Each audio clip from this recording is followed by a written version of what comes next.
Good morning student. पाठ 7 धर्म की आड़। धर्म की आड़ जो है उसके लेखक है गणेश शंकर विद्यार्थी जी। विद्यार्थी जी जो है ये मध्य प्रदेश के ग्वालियर शहर के रहने वाले थे और इन्होंने बड़ा ही अच्छा वर्णन किया है धर्म को लेकर के। इन्होंने अपने इसमें बताया है कि जो चालाक लोग हैं उन लोगों को इन्होंने बेनकाब किया है कि वो धर्म की आड़ लेकर कैसे जनसामान्य को आपस में लड़ाकर अपना स्वार्थ सिद्ध करते हैं और अपना स्वार्थ सिद्ध करने के बाद वह कैसे उन लोगों पर मतलब शासन करते हैं। विद्यार्थी जी अपने इस पाठ में दूर देशों में भी धर्म की आड़ में कैसे कैसे कुकर्म हुए हैं और कैसी कैसी अनीतियाँ हुई हैं, कौन कौन लोग हैं, कौन से वर्ग हैं, कौन से समाज इनके शिकार हुए हैं, इसका खुलासा इस पाठ में उन्होंने किया है। धर्म की आड़। बच्चों सभी को पता है कि प्रत्येक व्यक्ति का अपना एक धर्म होता है। कोई हिंदू है, कोई मुस्लिम, कोई सिख, ईसाई, सभी व्यक्तियों का अपना अपना एक धर्म होता है और उस धर्म के लिए हम अपनी जान की बाजी तक लगा सकते हैं। हम अपने धर्म के कर्तव्यों का इतना पालन करते हैं। धर्म की आड़। आड़ मतलब धर्म के पीछे खड़े होकर उसकी ओट में खड़े होकर के देखना। आड़ मतलब किसी की ओट मतलब किसी के पीछे जाकर छिपना, वो होता है आड़। इस समय देश में धर्म की धूम है। सभी को पता है बच्चों कि धर्म के नाम पर कई जगह दंगे होते हैं, तो ये बात सभी को पता है। इस बात से सभी को मैं अवगत करा रही हूँ, सभी को पता है। इस समय देश में धर्म की धूम है, उत्पात किए जाते हैं। तो धर्म और ईमान के नाम पर यदि झगड़े होते हैं तो धर्म और ईमान के नाम पर, और जिद भी की जाती हैं तो धर्म और ईमान के नाम पर। रमुआ पासी एक व्यक्ति हैं और बुद्धू मियाँ भी एक व्यक्ति हैं। ये दोनों अलग अलग धर्म के दो व्यक्ति हैं। रमुआ पासी और बुद्धू मियाँ धर्म और ईमान को जाने या न जाने परंतु उनके नाम पर उबल पड़ते हैं और जान लेने और जान देने के लिए तैयार हो जाते हैं। ये दोनों जो व्यक्ति हैं ये चाहे अपने धर्म को अच्छे से जाने या न जाने, फिर भी धर्म के नाम पर जो है एक दूसरे से लड़ने झगड़ने तक को तत्पर हो पड़ते हैं। देश के सभी शहरों का यही हाल है। सिर्फ इन दो व्यक्तियों की यहाँ बात नहीं हुई है, देश के सभी लोगों सभी शहरों का यही हाल है। उबल पड़ने वाले साधारण आदमी का इसमें केवल इतना ही दोष है कि वह कुछ भी नहीं समझता बूझता है। जो व्यक्ति धर्म के नाम पर उबल पड़ते हैं, लड़ पड़ते हैं, दंगे कर देते हैं, उन लोगों का सिर्फ एक ही दोष है कि वह अपने धर्म के बारे में कुछ ज़्यादा नहीं जानते, नहीं समझते हैं। और जो दूसरे लोग हैं वो जिधर उनको धकेल देते हैं वो उधर चले जाते हैं। कहने का तात्पर्य है कुछ लोग ऐसे चालाक लोग हैं जो ऐसे कमज़ोर लोगों का फ़ायदा उठाते हैं कि ये धर्म के नाम पे तुरंत लड़ पड़ेंगे। ऐसे लोगों का फ़ायदा उठाते हैं और जो वो चालाक लोग कहते हैं वो नासमझ लोग उधर ही चले जाते हैं। यथार्थ दोष हैं कुछ चलते पुर्जे। दोष किसका है? कुछ चलते पुर्जे, कुछ चालाक लोग, कुछ पढ़े लिखे लोगों का जो बहुत चालाक हैं, जो मूर्ख लोगों की शक्तियों और उत्साह का दुरुपयोग इसलिए कर रहे हैं कि इस प्रकार जाहिलों के बल के आधार पर इनका नेतृत्व और बड़प्पन कायम रहे। वे चालाक लोग, वे पढ़े लिखे लोग, उन मूर्ख लोग, वो मूर्ख लोग कौन? जो धर्म के नाम पर झगड़ते हैं। उन लोगों का उत्साह बढ़ाते हैं और उनका दुरुपयोग इसलिए करते हैं क्योंकि वे जाहिल हैं और उनके बल के, उनकी शक्ति के आधार पर वो अपना नेतृत्व करते हैं परंतु अपना बड़प्पन कायम करते रहे। इसके लिए धर्म और ईमान की बुराइयों से काम लेना उन्हें सबसे सुगम मालूम पड़ता है। उनका नेतृत्व करने के लिए, अपना बड़प्पन कायम करने के लिए, बड़ा होने के लिए वो लोग क्या करते हैं, उन मूर्ख लोगों को धर्म और ईमान के नाम पर लड़ाते रहते हैं, क्योंकि वह उन लोगों को सबसे सरल लगता है। साधारण से साधारण आदमी तक,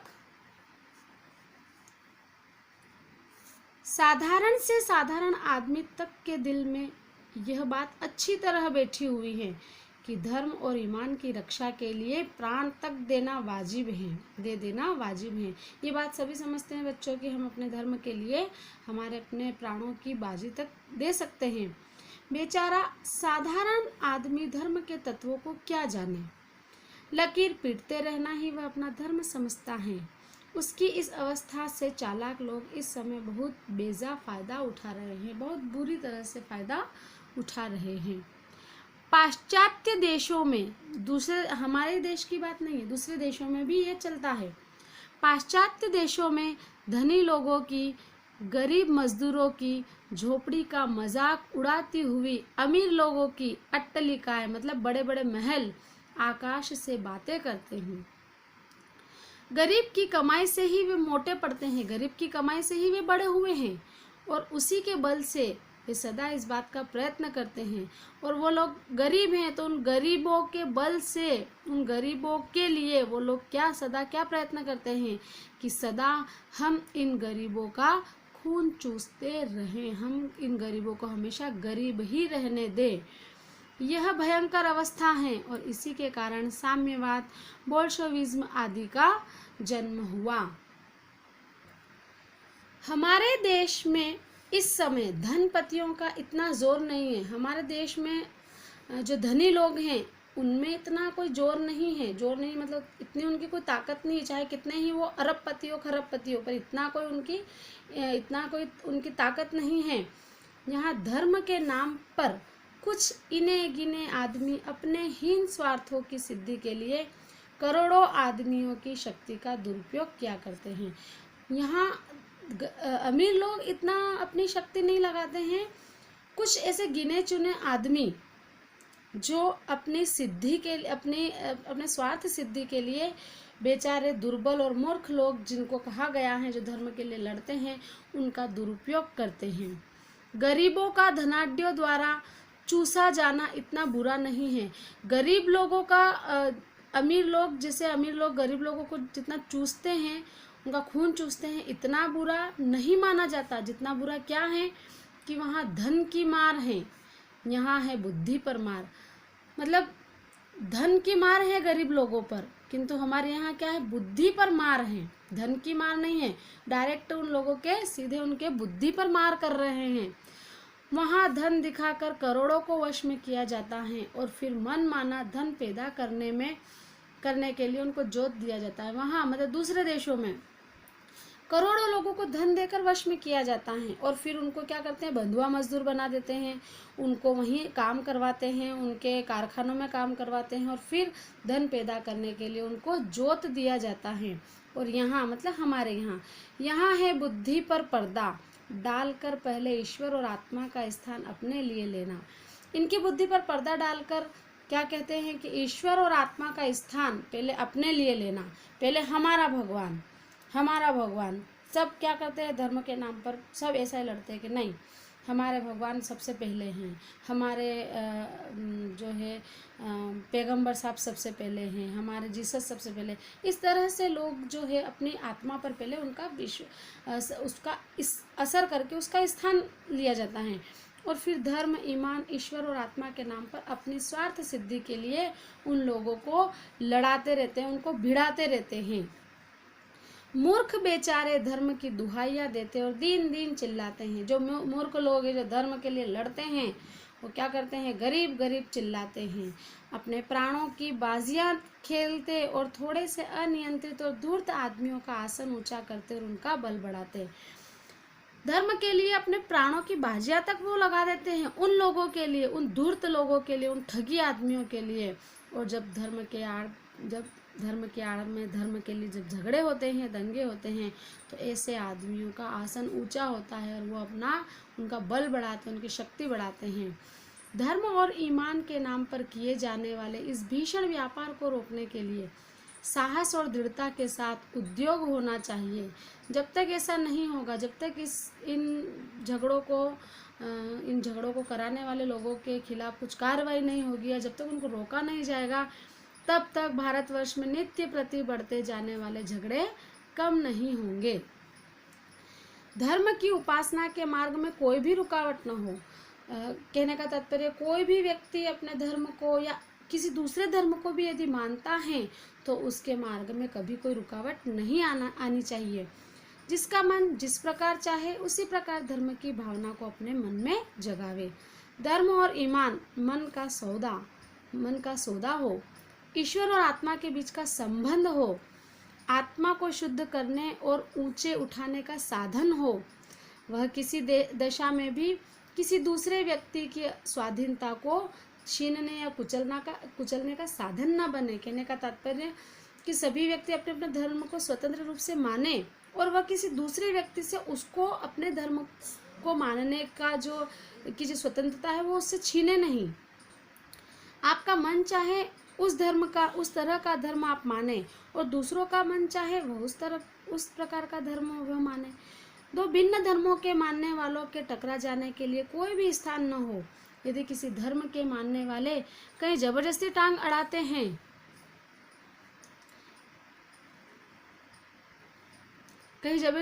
अड़ाते हो तो उनका इस प्रकार का कार्य देश की स्वाधीनता के विरुद्ध समझा जाए। देश की स्वाधीनता के लिए जो उद्योग किया जा रहा है, जो धंधा किया जा रहा है, उसका वह दिन निसंदेह अत्यंत बुरा था। जिस दिन स्वाधीनता के क्षेत्र में खिलाफत, मुल्ला मौलवियों और धर्म आचार्यों को स्थान दिया जाना आवश्यक समझा गया, वह दिन बहुत ही बुरा दिन था। उस समय एक प्रकार से उस दिन हमने स्वाधीनता के क्षेत्र में एक कदम पीछे हटकर रखा था। अपने उसी पाप का फल आज हमें भोगना पड़ रहा है। हमारे उसी पाप का फल आज हमको भोगना पड़ रहा है। देश को स्वाधीनता के संग्राम ही ने मौलाना अब्दुल बारी और शंकराचार्य के देश के सामने दूसरे रूप में पेश किया, उन्हें अधिक शक्तिशाली बना दिया और हमारे इस काम का फल यह हुआ कि समय हमारे हाथों ही से बढ़ाई इनकी और इनके से लोगों की शक्तियां हमारे जड़ उखाड़ने और देश में मजहबी पागलपन, प्रपंच और उत्पात का राज्य स्थापित कर रही हैं। महात्मा गांधी धर्म को सर्वत्र स्थान देते थे। वे एक पग भी धर्म के बिना चलने के लिए तैयार नहीं थे, परंतु उनकी बात के उड़ने के पहले, सभी को पता था ये बात, किंतु उस बात के उड़ने से पहले प्रत्येक आदमी का यह कर्तव्य है कि वह भली भांति समझ ले कि महात्मा जी के धर्म का स्वरूप क्या है। धर्म से महात्मा जी का मतलब धर्म ऊंचे और उदार तत्वों ही का हुआ करता है। उनके मानने से किसे एतराज हो सकता है? अजान देने, शंख बजाने, नाक दबाने और नमाज पढ़ने का नाम धर्म नहीं है। धर्म नहीं है। कहने का तात्पर्य अजान देना या मस्जिद में अजान देना या मंदिर में शंख बजाना, नाक दबाना और नमाज पढ़ना, यही धर्म नहीं है। शुद्ध आचरण और सदाचार ही धर्म के स्पष्ट चिन्ह हैं। 2 घंटे तक बैठकर पूजा कीजिए और 5 वक्ता नमाज भी अदा कीजिए, परंतु ईश्वर को इस प्रकार रिश्वत दे चुकने के पश्चात यदि आप अपने को दिन भर बेईमानी करने और दूसरों को तकलीफ पहुंचाने के लिए आज़ाद समझते हैं तो इस धर्म को अब आगे आने वाला समय कदापि नहीं टिकने देगा। कहने का तात्पर्य, चाहे आप 2 घंटे पूजा कर लीजिए, 5 वक्त की नमाज पढ़ लीजिए, फिर ये समझ लीजिए कि बस हमने तो पूजा कर ली है, नमाज पढ़ ली, अब चाहे हम किसी के साथ बेईमानी करें, उसको तकलीफ पहुंचाए, भगवान हमको कुछ नहीं करेगा, तो आप ये गलत समझते हैं। कहने का तात्पर्य इसमें यह है। अब तो आपका पूजा पाठ न देखा जाएगा, आपकी भल मनसाहत की कसौटी केवल आपका आचरण होगी। सबके कल्याण की दृष्टि से आपको अपने आचरण को सुधारना पड़ेगा और यदि आप अपने आचरण को नहीं सुधारेंगे तो सुधारेंगे तो नमाज और रोज़े, पूजा और गायत्री आपको देश के अन्य लोगों नहीं आज़ादी को रोंदने और देश भर में उत्पातों का कीचड़ उछालने के लिए आज़ाद न छोड़ सकेगी। ऐसे धार्मिक और दीनदार आदमियों से तो वे लामज़हब और नास्तिक आदमी कहीं अधिक अच्छे हैं। लेखक क्या कहते हैं कि जो धार्मिक और दीनदार आदमी हैं, ऐसे तो जो लामज़हब, जिनका कोई मज़हब नहीं, और नास्तिक, जो भगवान को मानते नहीं हैं, ऐसे लोग काफ़ी अच्छे हैं, जिनका आचरण अच्छा है, जो दूसरों के सुख दुख का ख्याल रखते हैं और जो मूर्खों को किसी स्वार्थ सिद्धि के लिए उकसाना बहुत बुरा समझते हैं। ईश्वर इन नास्तिक को और लामज़हब लोगों को अधिक प्यार करेगा और वह अपने पवित्र नाम पर अपवित्र काम करने वालों से यही कहना पसंद करेगा, मुझे मानो या ना माने, मुझे माने या ना माने, तुम्हारे मानने से ही मेरा ईश्वरत्व कायम नहीं रहेगा। ईश्वर कहते हैं, भगवान कहते हैं कि तुम मुझे मानोगे तो ही मैं ईश्वर कहलाऊंगा। आप ऐसा बिल्कुल न समझे। दया करके मनुष्यत्व को मानो, मनुष्यत्व को मानो कि मनुष्यता क्या है। पशु बनना छोड़ो और आदमी बनो, जानवर बनना छोड़ो और आदमी बनो। धर्म की आड़ में धर्म के लिए तुम झगड़ा करना छोड़ो। विद्यार्थियों देखो, बच्चों आपके क्वेश्चन आते हैं कि टीचर हमको कौन कौन से क्वेश्चन लिखने हैं। पीडीएफ में आपके जितना भी मैं मटेरियल देती हूँ वो सब आपको फेयर कॉपी में करना रहेगा। इसमें भी प्रश्न अभ्यास से लेकर मौखिक, लिखित और ये लिखित का ग, भाषा अध्ययन, यहाँ तक आपको जो है फेयर कॉपी में लिखना है। सभी विद्यार्थियों से रिक्वेस्ट है कि अपनी फेयर कॉपी जल्द से जल्द पूर्ण करके मुझे उनका स्नैप डालें ताकि मैं चेक कर सकूं कि कितने विद्यार्थियों ने कॉपी पूरी कर ली है। धन्यवाद।